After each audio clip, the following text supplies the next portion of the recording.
At the age of 65, when America mentions the immortal icons of the NFL, the name John Elway still stands there like an irreplaceable milestone. He is not only the greatest quarterback that Denver ever owned, but also the soul that shaped the identity of the Broncos for more than 4 decades. With the immortal number 7 jersey, Elway led the team to 5 Super Bowls in moments when the entire city lived and breathed with every throw he made. He created the drive, the classic 98-yard march considered one of the most beautiful moments in NFL history, the moment that transformed him from an outstanding player into a true legend.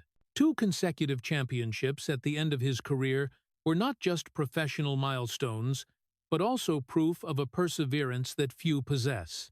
When he hung up his cleats, he continued to write a new chapter that very few achieve, becoming the architect of the modern Broncos, the one who brought Peyton Manning to Denver and built the roster that won Super Bowl 50. His jersey number is retired forever. His name is engraved in the Hall of Fame, and the hearts of Denver fans still hold for him the same reverence as on the first day. But behind that glory lies another world, where triumph could not save him from the prices he had to pay. At 65, John Elway's body carries the remnants of 16 NFL seasons. Back pain so severe that some days he cannot bend down to tie his shoes, endless sleepless nights from an aching spine, moments when memory fades like fog covering the past, making him terrified that one day he might no longer recognize the people he loves most. He has gone through a broken marriage, watched his son lose his way, carried the regret of his father, passing away just as he reached the pinnacle, and quietly battled colon cancer, a disease he never revealed to the public. His body is like a map of battles, each scar a memory of sacrifice, and though worn down by time, he still gets up every day with the will of the man who once walked onto the field amid the boos of tens of thousands, yet calmly threw the ball to change history. Elway has won, lost, hurt, and grieved, but he has never given up. And perhaps the most beautiful tragedy of his life is having to learn how to live when the stadium lights have gone out. Yet the Warrior's heart still beats as strongly as on the very first day. If you want to continue the journey exploring the untold dark corners of John Elway's life, please subscribe to the channel so you don't miss the next part. And if this story touches you, leave a like as encouragement so we can keep bringing emotional stories like this. And to understand why a great man like John Elway carries so much pain within him, we must go back to where every tragedy began, the childhood, where he was never loved enough. John Elway was born into a family with 2 children arriving at the same time, but from his earliest years, he already felt he never truly had a pair. Though he was twins with his sister Jana, John always carried a sense of loneliness, as if life had placed him from the start on a separate track where no one could run alongside him. No one could help him up when he fell. That loneliness did not come from material lack, but from a father too towering to reach, Jack Elway. To the world, Jack was a talented, strong, influential coach, but to the little boy John, he was a cold stone wall. Jack never hugged his son, never said "I love you," never called John a special child. His love was expressed only through expectations, enormous expectations that John had to strive his whole life to meet. When Jack entered the room, John held his breath. When Jack asked a question, John stood straight. When Jack looked at report cards or game results, John felt his heart tighten. And when Jack turned away without a word, that boy would stay up all night trying to figure out how to do better. But the heartbreaking part was, Jack never realized that his silence made his son feel like he was never good enough, never worthy enough, never enough to be loved. That emptiness grew deeper as the coaching job forced the family to move constantly: Washington, California, Montana, then Idaho. Every time John managed to make a new friend, the family car would roll away again. Every field where John started to feel he belonged was left behind. Every road to a new school became a reminder that I can't keep anyone. There were nights he looked out the window of a new room, listening to the wind whistling through the trees, feeling like he was on a distant planet. To avoid being left behind, even in his own family, John chose the only way he knew: become someone his father could be proud of. He threw himself into football like a storm. The 10-year-old boy ran in the freezing cold just to prove he was tough. The 12-year-old threw the ball until his hands cracked just to get a nod from his father. The 15-year-old fought until exhaustion just to hear "good job." But those words never came. No hug, no praise, not even the lightest pat on the shoulder. And that was the root tragedy, the thing that would shape the entire person John Elway became. His whole life spent searching for the approval he never once received in childhood. Thus, John grew up with two parallel natures: outwardly strong, tough, full of confidence; inwardly still, the little boy afraid of disappointing his father, always worried he wasn't good enough, always feeling he had to do more to be loved. It was that invisible deprivation that made John the most resilient warrior on the field, but it also made him one of the loneliest men when the stadium lights went out. The strong man America saw, that was only the shell created by a boy who once just needed a word of praise from his father. But since that praise was never spoken, John understood he had to spend his entire life proving his worth not to the world, but to the one person he could never reach. If part one was the tragedy of old age, then part two is the tragedy of the early years, where a hardened heart was forged from coldness, where a warrior was born from loneliness, and where the painful story of John Elway truly begins. A childhood lacking family warmth pushed John Elway into a unique kind of maturity, and when he turned 18, he thought Stanford would be the place to finally escape the long-standing sense of alienation. But the reality was far harsher. Stanford was no paradise. It only opened a new chapter of loneliness, pressure, and mental wounds that no one but he had to bear. From the very first day stepping into the locker room, John heard whispers he would never forget. "That's Jack Elway's son. The coach's spoiled kid. Does he make it on his own, or thanks to the Elway name?" Those words stabbed like knives in the chest, making him feel that all his efforts suddenly seemed insignificant. In many people's eyes, John was not true talent, just the favored son, the child placed in the right spot at the right time. They didn't know about the nights he ran in cold wind until his lungs burned. They didn't see the times his hands bled from throwing hundreds of times to perfect technique. They certainly didn't know that this spoiled kid had spent his entire childhood trying to earn a nod from a father who spoke less than stone. But at Stanford, no one cared.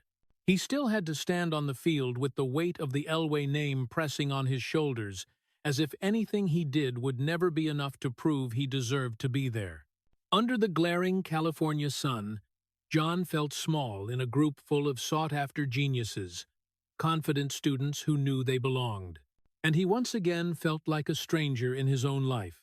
That pressure followed John like his own shadow. It made him fear failure so much that he allowed himself no mistakes, even small ones. Mornings studying, afternoons practicing, evenings back in the dorm but unable to sleep. He turned on a dim light, looked at the old football in his hands, and wondered, when will I be good enough? When will people see I'm not just Jack Elway's son? In that obsession, he turned to the practice field as his only refuge. There were late nights when the Stanford halls were all dark, yet John still stood alone on the field, throwing in the darkness until his shoulder ached, until his hands tore, until blood soaked into the ball, and he still didn't stop. He threw not to score points. He threw to escape the emptiness, the thought that he was a fraud living in his father's shadow, the fear that everyone was right in thinking he didn't belong. It was those nights that created the version of John Elway the world would later worship: precise, powerful, cool, never backing down. But the price for creating that perfect competing machine was his youth being crushed bit by bit. While friends went out, dated, explored the world, John spent all his time fighting fear of failure, a fear not about fame, but from a child still trying to earn his father's approval. People saw his talent, but no one saw the dark circles from sleeplessness, the peeling fingers, or the sighs when he bent over in shoulder pain each morning. For most students, Stanford was a dream place. But for John, it was the second battlefield of his life, a battlefield without cheers, without glory, only soul-grinding wear. The loneliness and pressure at Stanford did not break him, but they suffocated his youth, turning him into a man carrying a heart as hard as steel, but also silent cracks no one could see. And those cracks would become the source of the next chain of tragedies and miracles in John Elway's life. The loneliness at Stanford had barely settled when the year 1983 arrived like a storm, and that was the first year John Elway truly understood what it felt like to have the entire country turn against him. He thought that after the days of being seen as the coach's spoiled son, after the nights throwing until his hands bled to prove his own worth, everything would finally shine when the NFL draft came. Everyone said he was a generational talent, the absolute #1 pick. But in one moment, from the most anticipated man of the year, John became the most hated in America. The Baltimore Colts, a team collapsing and mired in chaos, held the first pick and wanted him as their savior.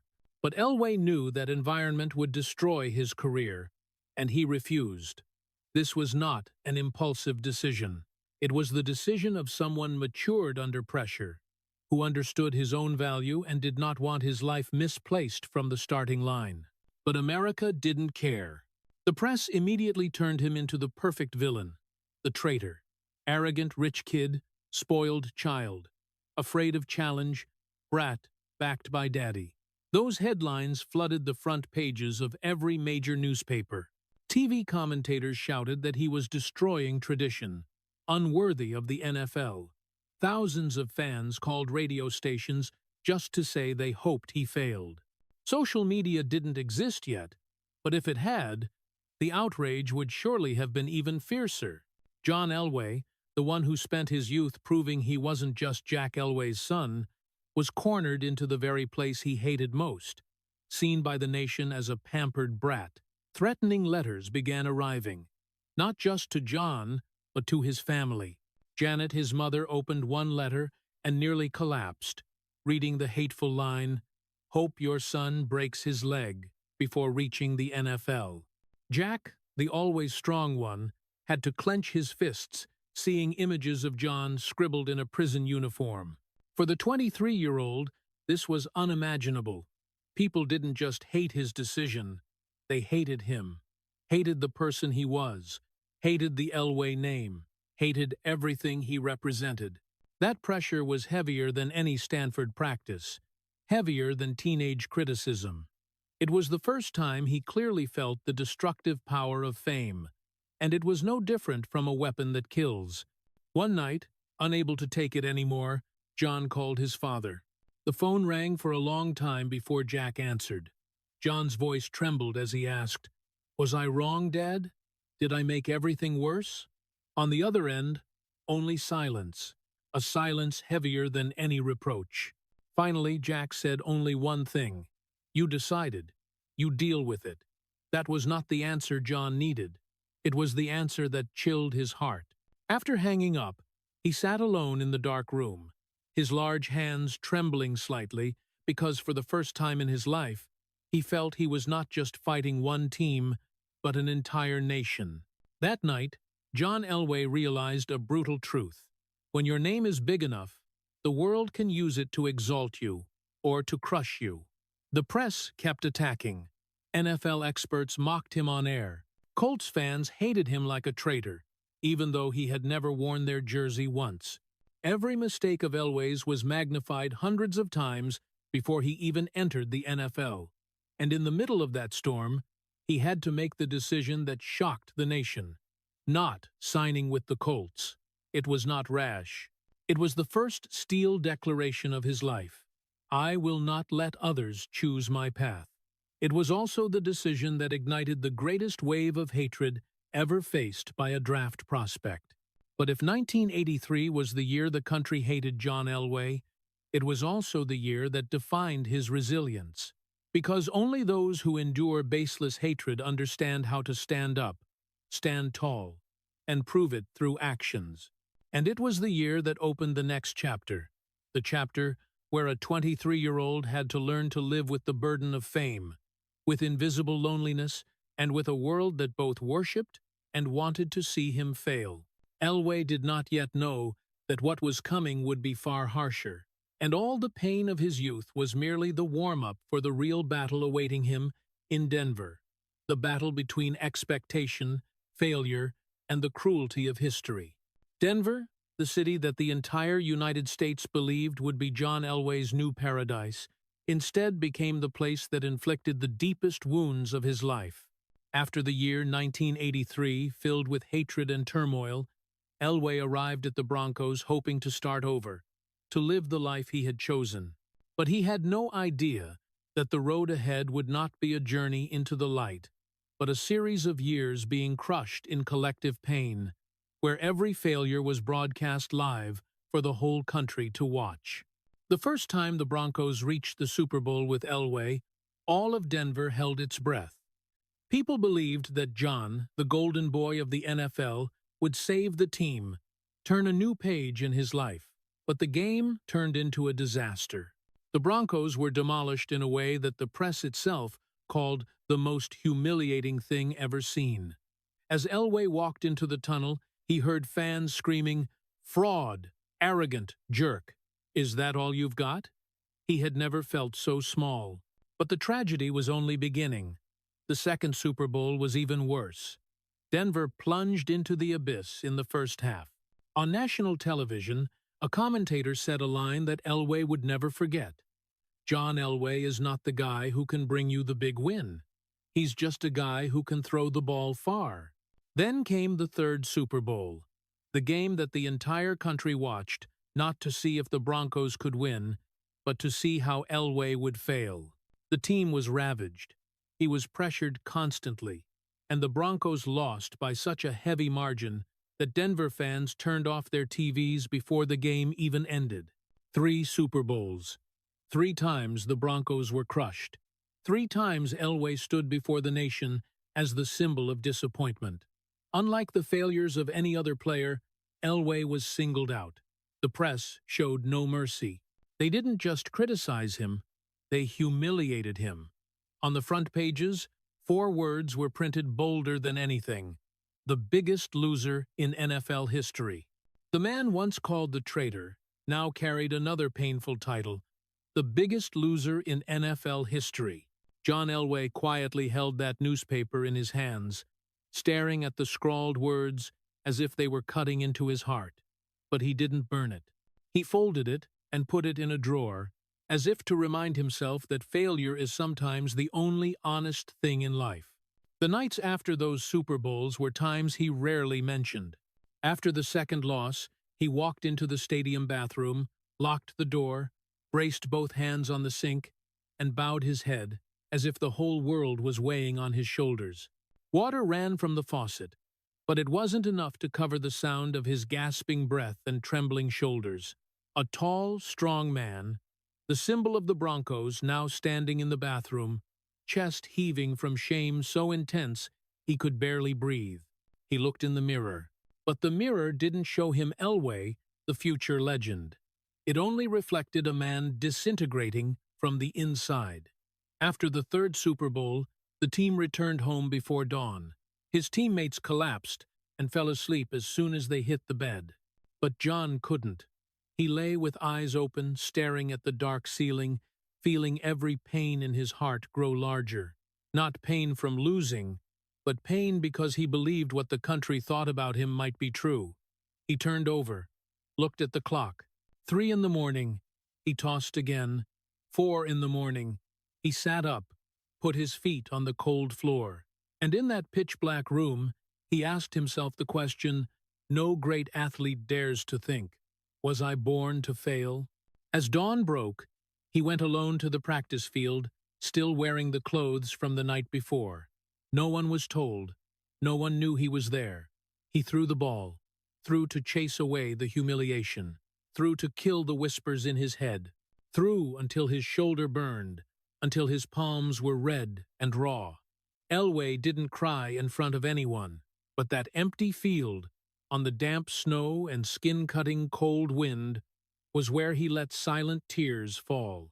The Broncos were supposed to be the paradise that rescued him from the loneliness of childhood and the resentment of America. But that paradise shattered in 3 fateful nights, where he didn't just lose big games, he lost faith in himself. 3 failures, 3 times humiliated on national television, 3 times proving that no matter how talented, the cruelty of history can crush anyone. But Elway didn't run away. He didn't angrily flee Denver. He didn't blame others. He chose to stay. And that decision to stand in the storm, to face the greatest humiliation of his life, laid the foundation for the glory that would come later. But before reaching that glory, he had to pass through an even deeper darkness, where mental wounds would turn into the drive to become a warrior who never bows his head. Denver had crushed him, but Denver would also be the place where he would be reborn in a way the world had never witnessed. But just when the entire United States thought John Elway's fate was sealed as an eternal loser, when 3 Super Bowl failures had branded him with the image of the broken-winged hero, destiny sent an unexpected moment, a 98-yard drive that would redeem not just his career, but his very soul. The AFC Championship game in 1986 in Cleveland, the Broncos trailing 20-13 with less than 2 minutes left. The stadium erupted in the roars of tens of thousands of Browns fans, most believing the game was over. And when the kickoff left the ball in the worst possible position, nearly 100 yards from the opponent's end zone in front of the crowd, many thought he would fail again, like before. The commentators sighed. The Broncos will need a miracle, or something freakish from Elway. But they didn't know that freakish thing was about to happen. John stepped into the huddle, looked at each teammate, men also exhausted from being pushed back all game, and said a short sentence that seemed almost meaningless. "We can do this."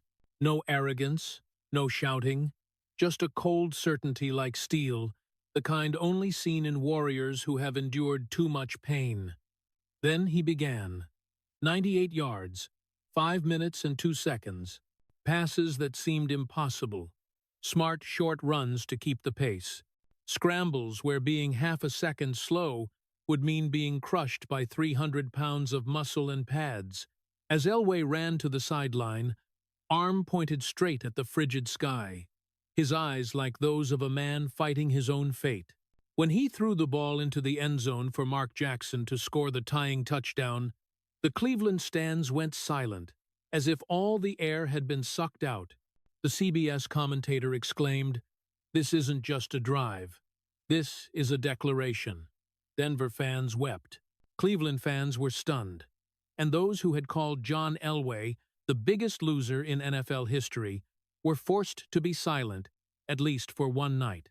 That moment was named The Drive, one of the greatest feats in NFL history, one of the plays people would watch hundreds of times to try to understand how one man could lead a team 98 yards under the absolute pressure of time, booze, and a wounded past.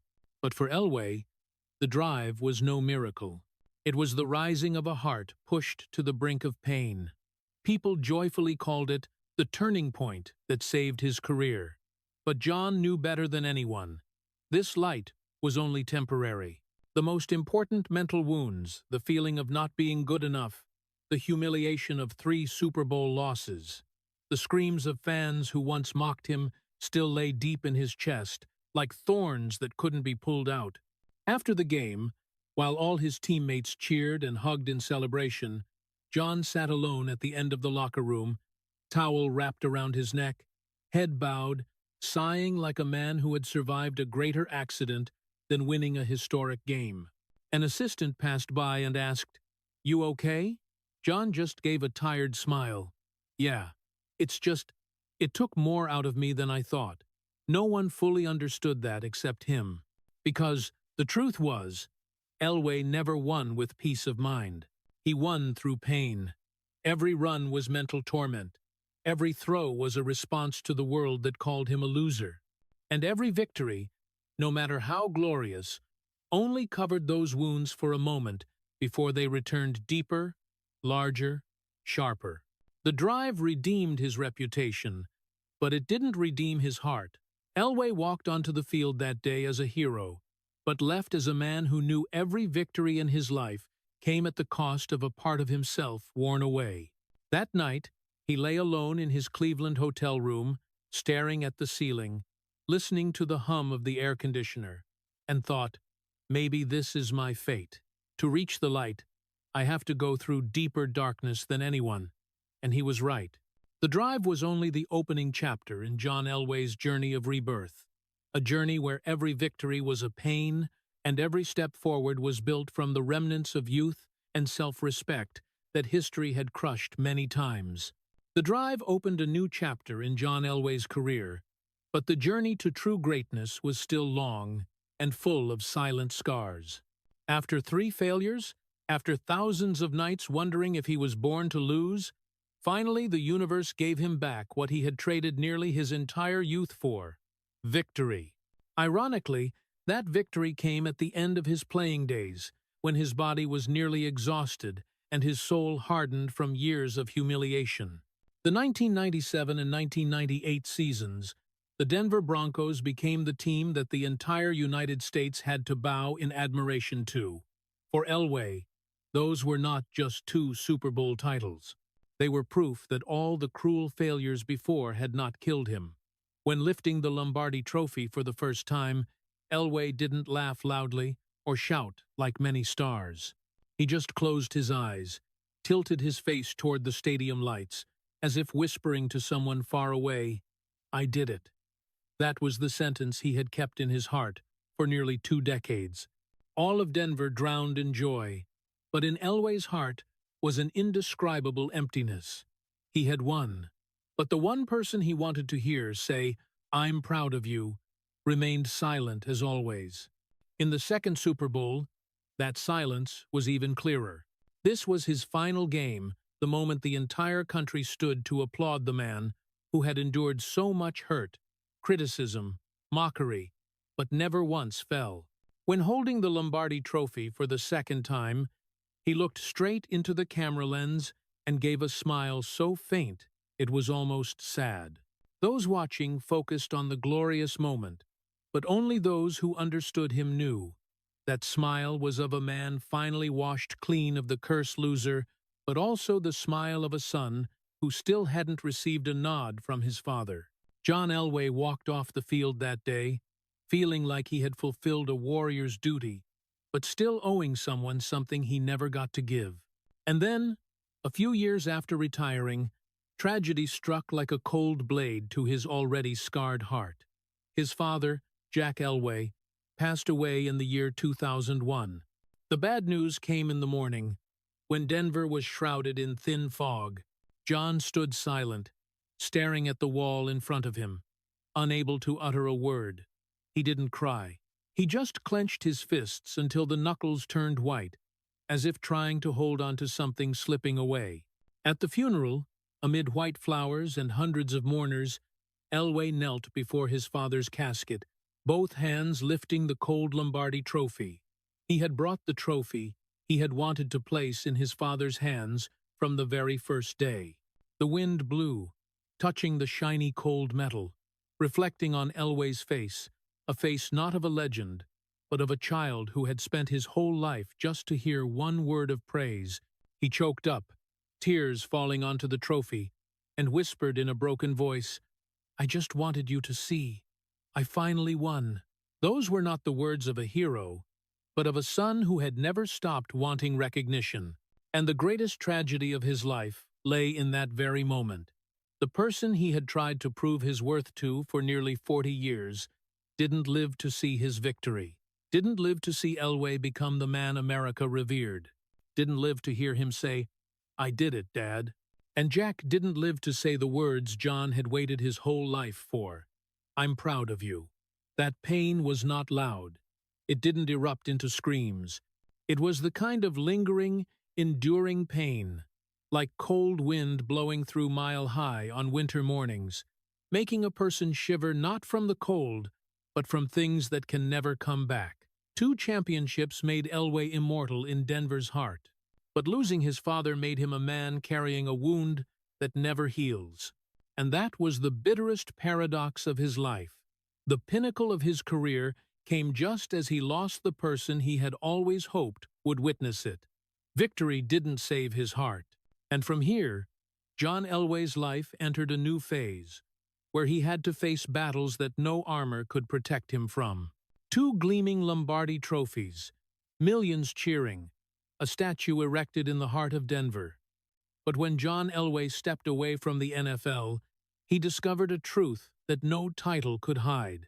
He knew how to win on the field, but he didn't know how to live in his own home. For 16 seasons, he belonged to meeting rooms, practice fields, flights, hotels, the roar of the stands.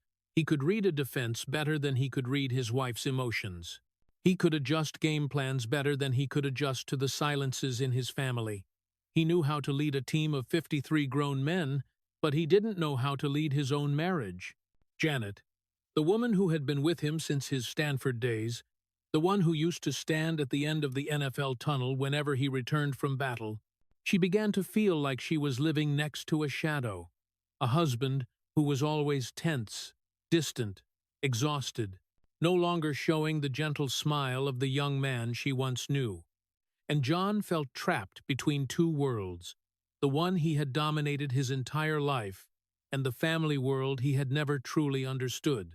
When his father died in the year 2001, he sank into grief so deep that he withdrew from everything. Instead of sharing it so Janet could understand, he chose silence. He went into his office and closed the door. He played golf alone more often. He sat in front of the TV, rewatching old games, as if the past was the only place he still felt safe. Janet watched that distance grow every day, like 2 people standing at opposite ends of the living room, unable to hear each other speak. And finally, in the year 2003, they signed the divorce papers. No big arguments, no scandal, just the silence of 2 people who had loved each other but had been pulled in different directions by life. The Denver Post wrote, "An American icon falls not on the field, but in his own home." And that was true. John Elway, the hero of America, the man who could turn a game with one throw, could not save his marriage. The day Janet packed her things and left the mansion, John stood on the doorstep like a soldier who had just lost a battle without understanding why he failed. No shouting, no one slamming doors. Just the sound of Janet's suitcase wheels rolling on the ground, a soft sound that cut into his heart deeper than anything could staunch. The first night after the divorce, the house was so large that the echo of his own footsteps sounded cold. He opened the fridge and saw only a few leftover containers. He warmed up a simple dinner, set it on the large dining table, the table once full of laughter, now with just 1 plate and an empty chair across from him. And the man who had once stood before tens of thousands of fans without trembling hands trembled when holding his fork.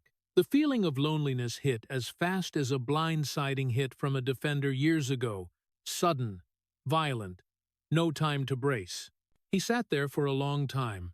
No TV on, no music, no calls to anyone, just sitting, staring at the vast room and asking himself, what did I do wrong? Why could I lead an entire team, but not keep this family together? But the cruel truth was, John Elway had never been taught how to love a woman. He had never been hugged by his father, never heard, "I'm proud of you," never seen what a truly happy family looked like. He knew sacrifice. He knew how to fight, but he didn't know how to nurture a home. And the divorce in 2003 became one of the deepest tragedies of his life. Not loud, not mocked by the press, but crueler than any Super Bowl. Because a loss on the field lasts 3 hours, but a loss in the home can last the rest of your life. And as the mansion fell silent again, John Elway finally understood a truth that heroes often learn too late. Winning makes you famous, but love is what keeps you from being alone. But that hero had let the most important things slip away, and the emptiness began to slowly swallow the rest of his life. The divorce left a gaping void in John Elway's heart, but like every warrior used to living in storms, he only knew how to do the one thing he had always done: keep moving forward. And his next step was to return to the only place that had ever made him feel he belonged, the Denver Broncos. But this time, he didn't return as the hero, not as the legend who had led the team to the top, but in a completely different role: general manager, the one holding the fate of the entire franchise in his hands. When the Broncos announced Elway as GM, all of Denver erupted. Major newspapers ran front-page headlines: "Denver's son comes home. Elway will save the Broncos once again." Fans believed, if anyone had the character, the resilience to pull the team out of the abyss, it was only John Elway. In that moment, he became hope again. And as always in his life, Elway stepped into the new challenge with shoulders still weary, but a heart that had never surrendered. His first major decision, and the one that defined his entire GM era, was bringing Peyton Manning to Denver in the year 2012. The whole country was shocked. A player who had just undergone the biggest neck surgery of his career, discarded by the Colts, almost seen as washed up. Elway brought him in like a life-or-death gamble. Experts laughed. Some coaches said outright, "Elway is desperate." But he saw what others didn't: a mirror of his younger self, a warrior doubted by the world, written off, seen as finished, but still burning with fire inside. Two men, one once called the biggest loser by America, the other mercilessly discarded by the Colts, joined hands and changed Denver. In 3 years, Peyton Manning took the Broncos to 2 Super Bowls, shattered numerous NFL records, and finally helped the team win Super Bowl 50. When the fireworks lit up, Denver fans cried not just for the victory, but because they knew who laid the first brick: John Elway. He had done what even the greatest legends couldn't win: the NFL as a player, and win it as the architect of the team. In that moment, he was not just loved, he was worshipped. But fate never let Elway rest in Denver's adoration for long. When Manning retired, the team plunged into the abyss. New quarterbacks failed, draft picks didn't pan out, coaches clashed, losses piled up, and from the stands that once chanted his name, criticism began to rise. Then it grew. Then it became a new storm. Many in Denver started calling him by the very words Elway thought he had buried in the past: team wrecker, washed-up old man, living off old glory. The articles that once praised him now changed tone. Elway doesn't understand modern football. He's dragging the Broncos to the bottom. The ruthlessness of professional football spares no one, not even legends. And Elway, the man who brought Peyton Manning, who brought Super Bowl 50 to Denver, was turned into a scapegoat when the team struggled. There were days he walked through the headquarters parking lot, hearing staff whisper behind his back. There were press conferences where he stepped out amid dozens of microphones, hearing pointed questions. "Do you feel you've ruined the Broncos?" But the most painful thing wasn't those questions, wasn't those articles, wasn't the fans who turned away. The most painful was the feeling of betrayal. One winter night, when the entire office was dark, John Elway stayed behind alone. Outside, the cold was so bitter that breath turned to frost. Inside, he sat motionless in his chair, no lights on, no computer, no phone. On the wall behind him, his number 7 jersey framed in glass, symbolizing everything he had ever given this city. And in that darkness, he looked at his own jersey and felt estranged from it, so distant that he had to blink to realize it was the past, not the present. Denver loved him when he won, but when he failed, even just as GM, they stabbed him faster than any defender who had ever rushed him on the field. He leaned back in the chair, closed his eyes, and felt a painful truth weighing on his chest.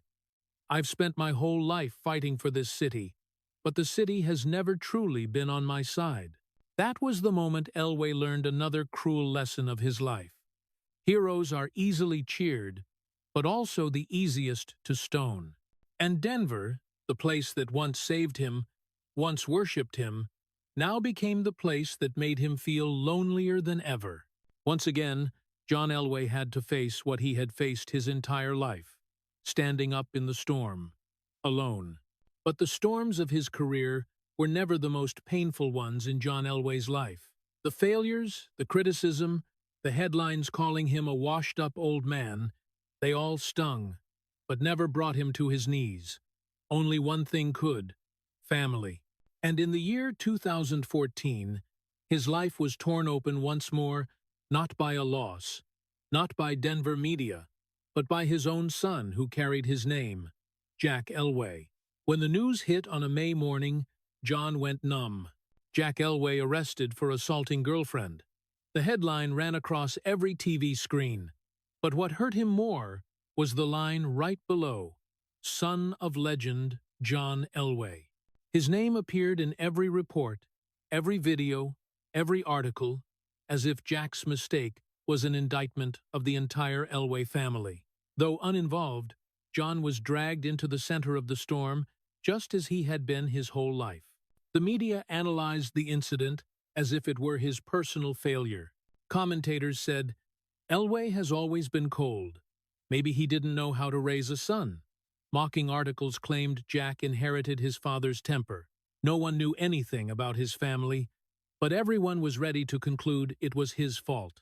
And like every time since his Stanford days, John was once again turned into the guilty one simply because people wanted a story to dissect. When he went to the police station to post bail for his son, John wore a baseball cap pulled low over his face, walked quickly in silence, trying to avoid paparazzi flashes like a criminal hiding his identity.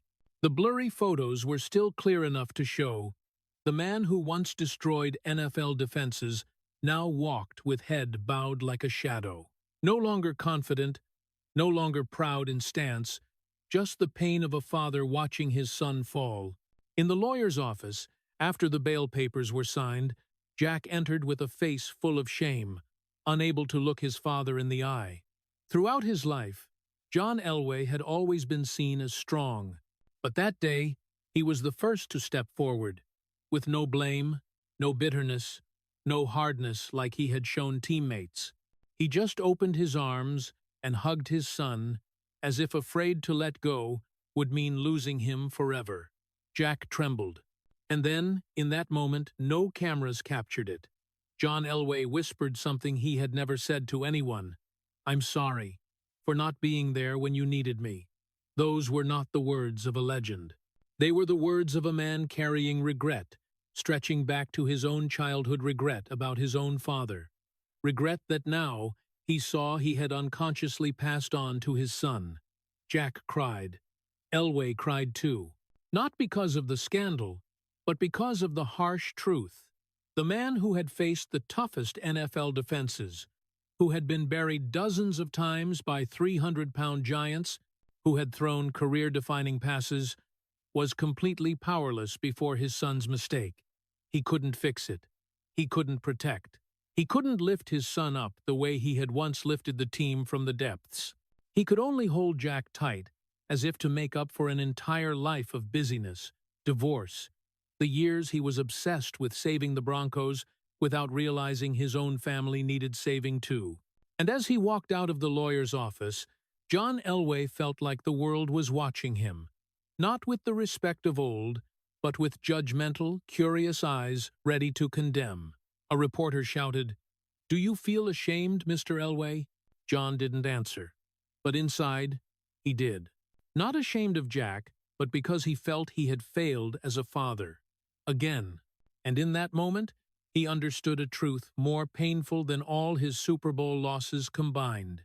He could be a hero on the field, but he was a flawed human in the role he craved, most the kind of father he had once wished for himself. Elway's tragedies didn't just come from the gridiron. They came from the quietest places: the family dinner table, the empty living room, the lawyer's office, and the apologies that are never enough to heal wounds passed down through generations. And that was only part of the pain this man had to face. As old age drew closer than ever, after his son's scandal, John Elway thought nothing could hurt him more. But life always has its own kind of cruelty. It doesn't strike where we are strongest, it strikes where we are weakest. And for Elway, that weakness has always been his body. The hits that pounded down on him over 16 years in the NFL, the times he threw the ball in blizzards, the runs into 300-pound defenders to gain those last inches. All the things that made him a hero now came back like rusted sharp knives, embedded deep in his bones and flesh, whenever the weather turned cold. It started with his hands. The whole country once knew Elway's right hand as a weapon, a hand that could launch the ball like a bullet through the air. But one day, he looked down and realized his fingers were deforming. Osteoarthritis, the doctor said. The joints had worn down to the point where they could no longer move smoothly. He tried to make a fist, but couldn't. The knuckles curved, swollen, aching as if crushed by something heavy. In an interview, Elway joked, "I can't tie my shoes anymore." But behind that forced smile was the truth. He couldn't open a bottle cap by himself, couldn't button a shirt, couldn't lift anything heavy without trembling in pain. That was the pain of a body betraying its owner. Then came both hips. The doctor said, "You need to replace both." Pain so bad he couldn't sit longer than 15 minutes, had to brace his hands on the table to stand up, walked leaning to the left to reduce pressure. There were mornings he couldn't stand at all, had to place his hands on the wall for balance when going down the stairs. Yet the next morning, he still showed up at the Broncos office, on time, shirt neatly pressed, tired smile, but trying to act normal. No one knew that the night before he had barely slept from the aching. No one knew that just to get out of bed, he had to sit for 5 minutes, eyes closed, waiting for his body to obey. No one knew that there were times he was about to walk into a meeting, but his left leg suddenly buckled, forcing him to lean against the wall for a few seconds to regain balance. Elway hid it all, because he always hid. He was born in silence, grew up in silence, and faced pain with silence. But the body couldn't stay silent forever. In the year 2019, the whole country started worrying when Elway appeared noticeably thinner, his face gaunt, shirt collars looser. Rumors spread. Elway has a serious illness. Does he have ALS? Is he wasting away? And he was wasting away, but not in the way the media speculated. He had a musculoskeletal disorder that caused muscles to weaken gradually, sudden loss of strength, similar to ALS symptoms. The doctor warned, "Your muscles will degenerate quickly without treatment." And John Elway, the man who once charged into defenses to gain every point, who took hundreds of hits and still got up, suddenly had to face the nightmare every man fears, the slow disintegration of his own body. When he walked and his left leg suddenly twitched, or when he tried to lift something heavy and his hand shook uncontrollably, he wasn't afraid of the pain. He was afraid that one day he wouldn't be able to stand up on his own anymore. He was afraid of the look in his children's eyes when they saw their father weakening. He was afraid of failing once more, not on the field, but before life itself. But he stayed silent, didn't want pity, didn't want worry, didn't want to be a burden. So every day, he drove himself to the Broncos office, stepped into the elevator with a tired smile, sat at his desk as if everything was fine. But no one knew that just to type, he had to use both hands to support his right wrist. No one knew that in any meeting longer than an hour, he had to stand up midway to ease the hip pain. No one knew that there were afternoons when Elway stood outside his office door, hand braced on the wall, trying to keep tears from falling because of the constant, unrelenting ache that never stopped. Once, in a private meeting with a doctor, he said something no hero wants to say. "I've faced hundreds of defenders. but nothing is as scary as the truth that I might die before my children. That wasn't the fear of a legend.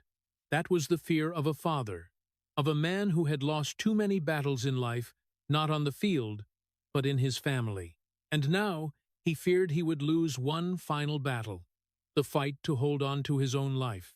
But as always, John Elway still showed up to every meeting, still smiled when someone cracked a joke, still signed contracts, analyzed games, watched film.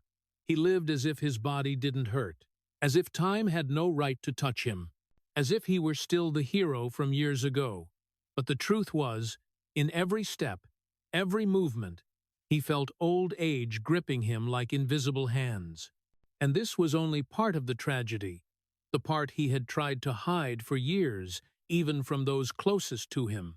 The rest was the mental battle that even John Elway couldn't control forever. But John Elway's painful war didn't stop at deformed hand joints or weakening muscles. The deeper he went into his later years, the more he realized his body was like an old building, its foundation cracked long ago, but the owner only knowing how to prop it up with temporary supports. And then one day, parts of that building began to collapse quietly, but cruelly. After dealing with his hands and both hips, Elway continued to face persistent neck pain, the kind of ache like someone gripping his vertebrae with pliers. The hits he had taken, the times he was slammed onto artificial turf, head smashing into ground hard as steel, all had caused severe degeneration in his neck vertebrae. He woke up every morning, feeling like his neck was trapped in an invisible metal brace. Looking up hurt, looking down hurt, turning left or right hurt even more. The doctor looked at the MRI and said, "You have the neck of an 85-year-old." And Elway just stayed silent, because old age came to him not with gray hairs, but with hollowed-out vertebrae. Then came his back. Chronic back pain followed him through the years 2020 to 2024, becoming the background noise of his life, never gone, only louder or softer. There were nights he sat up midway, because it felt like someone was driving a hot iron rod through his spine. He got up, braced both hands on the headboard, breathing heavily like someone who had just climbed a mountain. Every breath weighed heavy on his chest. When stepping out of bed, his feet were numb, loss of feeling in his toes. There were days Elway walked into the kitchen without knowing he had stepped on a small piece of glass some time earlier because he felt nothing. That was the result of pinched nerves in his lumbar spine. The doctor said, "You need more surgery." And then surgery followed surgery. Hips done, then neck done, then back done, then nerves. Each operation made him feel like his body was an old machine, being taken apart for repairs and put back together, but working worse each time. After each procedure, it took him months to walk normally again. There was a time Elway had to brace his hands on the hospital hallway wall, taking small steps, painful steps, trying not to let the nurses see him trembling, the hero of Denver learning to walk like an old man. And the most painful thing, he couldn't sleep more than 2 hours a night. Every 90 minutes or 120 minutes, a jolt of pain ran from neck to back like a small electric current, waking him. He changed positions. Pain. He turned over. Worse pain. He got up, paced in the dark, hand on his back, as if trying to hold his body from falling apart. There were nights he went to the living room, turned on a very dim light, sat alone on the soft leather sofa once placed there for watching game film. But he didn't turn on the TV anymore. He just sat there, looking at his shadow on the floor, and wondered how a man once strong enough to turn entire games was now losing to his own body. But Elway's greatest obsession in life wasn't physical pain. It was the fear named Alzheimer's. His mother Janet had suffered from dementia in her final years. John watched her gradually forget the names of loved ones, forget stories she had told for decades, forget even the memories she once said were impossible to forget. He stood by her hospital bed, holding her trembling hand, and realized a truth no NFL hit could prepare him for. Physical pain is nothing compared to losing your memory. And as old age approached, Elway started forgetting small things: passwords, appointments, names of old acquaintances. Then he forgot where he put his car keys, forgot what he was about to say in a meeting, forgot the story he was telling midway. To others, those were just minor things of aging. But to a man who once had a razor-sharp mind, to read defenses in a split second, that was a warning. One late night, when back pain kept him awake, Elway went down to his office. He took a blank sheet of paper, sat for a long, long time. Then he wrote, "If one day I don't remember my children, please tell me that I was once a good father." He folded the paper, put it in a drawer, didn't show it to anyone, didn't share it with anyone. But that paper said more than any interview he had ever given. It said that America once cheered the man who overcame 3 disastrous Super Bowls, who rose from humiliation, who saved an entire franchise, had a very human fear that memory would betray him, and when that moment came, he would no longer recognize the most important thing in his life, his family. And in that quiet house, in the freezing Denver night, John Elway understood that his body was collapsing piece by piece, like a building with cracked foundations. But even so, he still stood as he had stood his whole life, defying storms with whatever was left in his heart and will. And the tragedy is, his will is still strong, but his body is not. John Elway's life has had too many battles, some lost, some won, plenty painful. But in the year 2025, he had to face a tragedy no Super Bowl could compare to. It wasn't failure, wasn't illness, wasn't the back pain or sleepless nights. It was the death of his closest friend, Jeff Sperbeck, the man who had walked beside him for more than 40 years. That day, the weather was warm, the sky clear as any day in La Quinta, California. Elway, Jeff, and a few others were on their way back, after a small gathering, a seemingly peaceful afternoon, where 2 old friends sat laughing about stories told hundreds of times. None of them knew that in just one moment, life could turn in a way no one could imagine. The golf cart was moving slowly on the small road. Jeff was standing at the back of the cart, a harmless habit he had done hundreds of times before. But this time, as the cart turned lightly at a corner, Jeff slipped and fell, his head hitting the hard pavement with a heavy impact. That sound silenced the whole group, and before anyone could react, John Elway had jumped from the driver's seat, knelt beside his friend, calling Jeff's name in panic. Blood flowed on the pavement. Jeff lay motionless. Elway trembled violently, his hands covered in his best friend's blood, trying to keep Jeff conscious. But Jeff didn't respond. In Elway's mind, there was only one thought: please don't take this person from my life. In the ambulance, Elway rode beside the stretcher, face pale, hand still clutching. Jeff's as if afraid to let go would mean Jeff was gone forever. The hospital was immersed in cold white lights. As Jeff was rushed into emergency in critical condition, Elway stood dazed for a long while. Then, as if he had no strength left to stand, he slid down to the floor, back against the wall, head bowed. His hands still had dried blood on them. No one heard him speak, but his lips moved, repeating one sentence: "It should have been me in that emergency room." 4 days later, Jeff Sperbeck passed away. That news cut Elway's heart in two. When the doctor came out and shook his head, Elway just closed his eyes, tilted his head down as if taking a direct blow to the heart. And that was a blow he would never fully recover from. Jeff was not just an agent. He was the only one who truly understood Elway. He understood his loneliness amid the spotlight, understood the price paid for fame, understood the emptiness after the big games. They had gone through the 1983 draft together, the suffocating Super Bowl losses, the times the press ran headlines criticizing him, the contract negotiations that dragged on until midnight. Jeff saw Elway at his worst times and at his greatest, and never once turned away. When Elway left the hospital the day Jeff died, he didn't speak to anyone. He went home, closed the door to his office, pulled open the drawer, and took out a photo of the two of them from the 1980s. Two young men standing side by side, shirts wrinkled, smiling like people who had no idea how cruel the future would be. He placed his hand on the photo, fingers trembling, and the tears that he had tried to hold back for so many years finally fell. Not crying from guilt, not from pressure, but from losing the only person who never questioned his worth. At Jeff's memorial service, Elway couldn't finish reading his speech.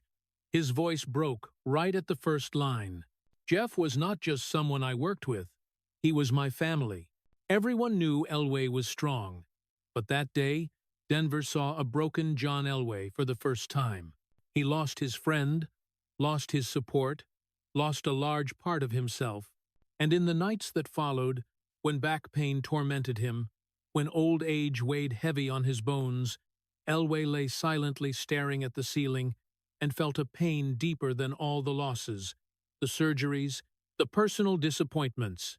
He lost the last person in the world he could call a brother. Jeff Sperbeck didn't just leave. He took with him a part of John Elway's soul, a part that nothing could replace. And from then on, Elway's life carried one more scar, a scar that would never heal. After Jeff Sperbeck's death, John Elway's life seemed to slow down. No more tense meetings, no more camera flashes after press conferences, no more the burden of carrying an entire franchise. At 65, he lived days that, from the outside, appeared peaceful. But inside, it was the journey of a man learning the hardest lesson in his 65 years of life: forgiving himself. His large house in Denver was now always quiet. In the mornings, sunlight streamed through the big windows, reflecting on the wooden floor where Elway sat, to start his day with physical therapy sessions. Each simple movement, lifting his leg, rotating his neck, stretching his back, was accompanied by a soft groan, the sound of suppressed pain he had grown too familiar with. Sometimes he paused midway through a movement, closed his eyes, hand on his left hip, as if to restrain the pain shooting down his thigh. "Take it slow, John," the therapist said. He just smiled. "This is the fastest I can go." That was the statement of a man who once ran 98 yards under the pressure of an entire stadium, now having to fight just to bend over without feeling like a knife was twisting inside.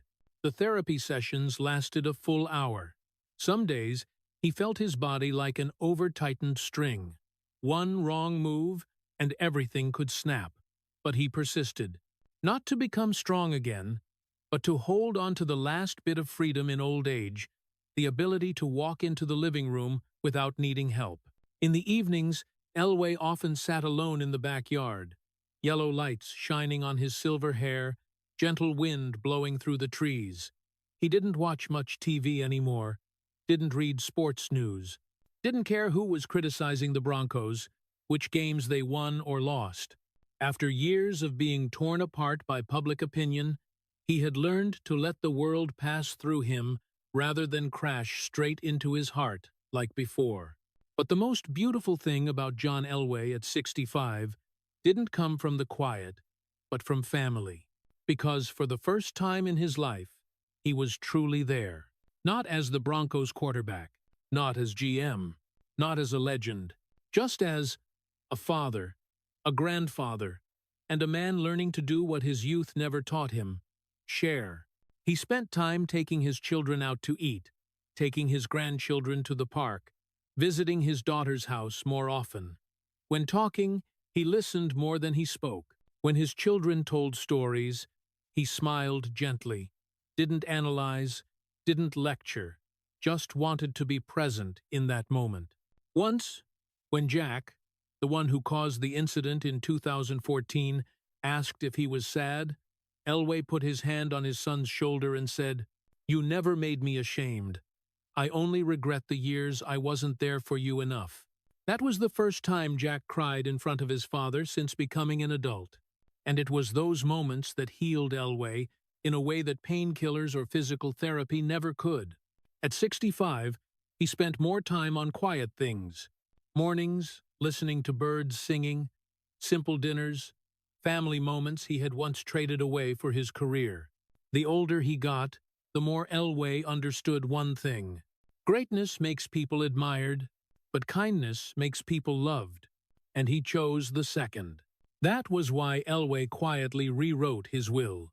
He dedicated most of his assets, real estate, business shares, profits from brands to hospital funds and cancer research organizations, places he believed could save others from the pains he had witnessed throughout his life.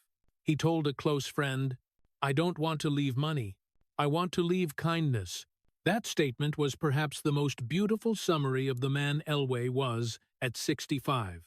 No more victories to win. No more arguments to counter. No more fields to step onto. Just a man who had been wrong, had lost, had hurt, had stood up, and now was learning to be gentle with himself, learning to forgive his imperfect youth, forgive the failures, forgive the years he unintentionally neglected his family, and forgive himself for not saving everyone, even Jeff. Perhaps that was John Elway's final victory, a victory without cheers echoing, without appearing on TV screens, without anyone applauding, the victory of a broken heart that still knew how to love. At 65, when John Elway looked back on his life, he didn't see a beautiful straight path from childhood to glory, but a rough road full of sharp rocks, constant turns, making every step come at a cost. From a boy standing in the dark waiting for a praise from his father that never came, to a young man hated by all of America for daring to choose his own path, to a quarterback carrying the hopes of all Denver on his shoulders, to an NFL legend with 2 Lombardi trophies, then to an old man, aching back, sleepless nights, holding memories in his hands like fragile glass shards. That journey wasn't the life of a hero, but the life of a human who used all his strength to live, to fight, to survive, and to win. What he gained, America already knew, but what he lost, only Elway understood. He lost his youth, because in his Stanford years he buried himself in pressure instead of enjoying life like other young men. He lost his family, when his marriage broke down while he was lost in fame and the silence of a man who didn't know how to express love. He lost his health, when his body crumbled like a building with cracked foundations, making every morning wake up a new battle. He lost his memory, when patches of recall began to fade like diary pages worn by time, making him live in fear of forgetting those he loved. And he lost Jeff Spurbeck, his friend of 40 years, the only one who never turned away from him, the one who left too suddenly for Elway to say goodbye. But amid those losses, life still gave him beautiful things in its own way. He received the eternal love of Denver, the city that waited for him to mature, fail, and then be reborn. Denver cursed him, hated him, doubted him, but when he won, they embraced him as if they had never let go. He received thanks from all of America, from those who once saw him as a loser, but then had to bow and acknowledge him as the symbol of perseverance, toughness, and pride that never fades.